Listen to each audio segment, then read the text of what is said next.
Gogora dezagun berrezarpen handia deituriko proiektu korporatiboak aurre egin behar duen erronka nagusia zein den. Eredu neoliberalak sortutako finantza burbuilaren despalankamendua. Despalankamendu hori aurrekaririk gabeko prozesu historikoa da Europan. Zorpetzea murriztu beharko litzateke batasuneko barne produktu gordinaren gaineko 100 punturen pareko mailan. Horrek ondorio zuzenak izango lituzke banku gordailuetan, pentsioetan, gastu publikoan eta soldatetan, inoiz ikusi gabeko gogortasunarekin. 2008ko finantza krisia ez zen benetako despalankamendua izan. Une batez zorraren hazkundea gelditzea besterik ez zen lortu.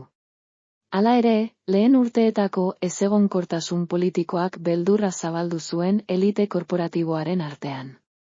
Garai hartan argi geratu zen ezin zela espero hazkunde ekonomiko luze batek berez zorraren arazoa konponduko zuenik. Aurrekari horiekin, gaur egungo galdera nagusia honakoa da.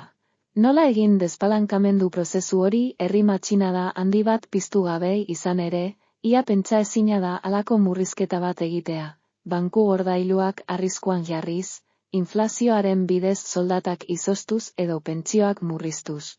Erantzun sozial bortitzik sortu gabe, nola saihestu herritarrek alderdi politiko tradizionalak. Baztertzea, kaleak betetzea eta instituzioak kolokan jartzea, diskurtso honen arabera, erantzuna argia da.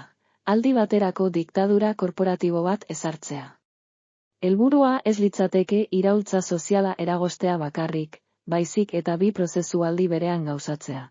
Batetik, 4 hamarkadatan metatutako finantza burbuila amortizatzea. Bestetik, berrezarpen handiak proposatzen duen kapitalismo edo feudalismo korporatiboaren eredu berria martxan jartzea. Kontuan hartu behar da, gainera, burbuila finantzarioa desagertu ondoren ere. Ez dagoela ziurtatuta eredu berri horrek Europan egonkortasun politikoa eta ekonomikoa bermatuko duenik, neurri batzuek adibidez. Gordailuen murrizketek eragin azkarra izan dezakete. Baina inflazioak, soldaten izozteak edo pentsioen murrizketek urteetan pilatzen diren ondorioak dituzte.